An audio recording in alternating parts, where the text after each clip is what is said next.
It's almost Valentine's Day. Let's do an anatomy quiz about the heart. I'm going to select the region of the thorax, and then I specifically want to focus on the heart. What is highlighted here? So I'm going to hide the options so that I'm not influenced.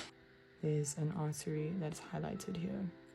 So using this tool on the side, I can either increase the amount of structures that I'm seeing or decrease. Whenever I'm faced with a question about anatomy, I always have to think about what side of the body is it on, because a silly mistake that people can make is to say the wrong side of the body but have the right structural name. On this side, we would have the left side, and on this side would be the right side. So I can see that the structure is more towards the left, and therefore if I'm going to use a descriptive name like that, it's going to be left.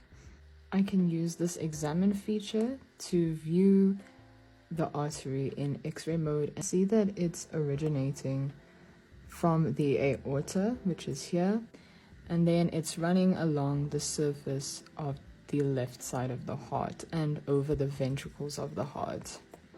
There's an indentation or a groove where this artery is. Here's a ventricle, the right ventricle, and here is the left ventricle.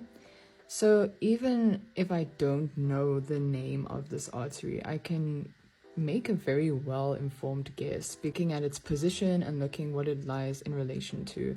Earlier I said it's running on the left, and it's running in between two ventricles. The word for between in anatomy is inter. This is the left interventricular artery, or it's also known as the left anterior descending artery. Here we've got another what is highlighted question. This structure is quite forward facing and anterior in terms of the heart, and there's all these structures posteriorly here.